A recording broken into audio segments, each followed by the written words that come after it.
तीर्थ स्थल बन रहे हैं पर्यटन स्थल। जब हम लोग पुराने जमाने के अंदर इन जगहों पे जाया करते थे तो हमारी उद्देश्य हुआ करता था आध्यात्मिक विकास, हमारा उद्देश्य हुआ करता था तीर्थाटन। और जब हम लोग हमारे आध्यात्मिक विकास और तीर्थाटन के लिए जाते हैं तो हम लोग प्रकृति को नुकसान पहुंचाने के लिए नहीं जाते।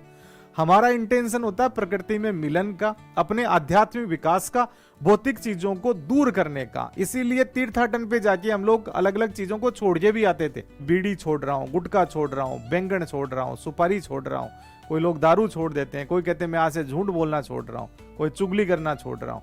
तो ऐसी चीजें तीर्थाटन पे हुआ करती थी। अब हम लोगों ने तीर्थाटन को बना लिया है पर्यटन, यानी इन तीर्थ स्थलों पे तो जा रहे हैं लेकिन पर्यटक बन के जा रहे हैं। पर्यटन का जो भाव होता है वो भौतिकवादी भाव होता है, उसी अनुसार फिर यहां पर उस चीजों का विकास किया जाता है। तीर्थाटन के अनुसार जाते तो यहां पे आपके रुकने के लिए कोई विशेष व्यवस्था करने की जरूरत नहीं हुआ करती थी। एक ही धर्मशाला के अंदर बहुत सारे लोग आराम से रुक सकते थे और वहां की जो छोटी मोटी चीजें होती उनसे अपना गुजारा कर लेते और उन्हीं में अपने आप को संयमित रखा करते थे। लेकिन जब हमारा भाव पर्यटक का होता है फिर हमें होटल भी चाहिए, एसी भी चाहिए, कुरकुरे भी चाहिए, बोतलें भी चाहिए, पानी की बोतल हो, कांच की बोतल हो। जिस प्रकार का लग्जरी हम लोग इन पहाड़ों पे जाके इन तीर्थ स्थलों पे चाहते हैं, उस लग्जरी को डेवलप करने के कारण यहाँ पे विकास करना पड़ता है।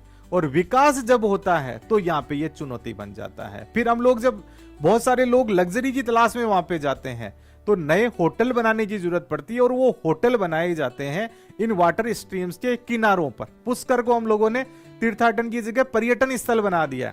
फिर उसी अनुसार वहां पे सुविधाएं डेवलप की जाती है और जब लग्जरी आ जाती है, आध्यात्मिकता की जगह भौतिकवाद आ जाता है, फिर इस प्रकार की समस्याएं आती है। फिर प्रकृति करती है बैलेंस और हम लोग करते हैं कब्जा।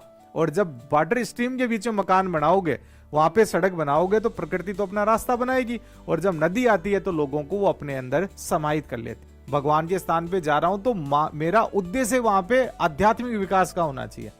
पर्यटन स्थल पे जा रहा हूं तो मेरा उद्देश्य वहां पे पर्यटन का होना चाहिए। देशाटन पे जा रहा हूं तो देश के बारे में समझने का होना चाहिए। उस उद्देश्य से जाएंगे तो उसका आनंद अलग आता है। और जब हम लोग हमारा उसी आचरण के साथ में विचरण करते हैं, घूमते हैं, तब हमें रियल आनंद आता है। अदरवाइज क्या होता है, लोग घूम के भी आ जाते हैं, उसके बाद में अगले दिन एग्जॉस्ट हो जाते हैं। हम लोग कहते हैं ना घूम के आए 3 दिन रिलैक्स करेंगे।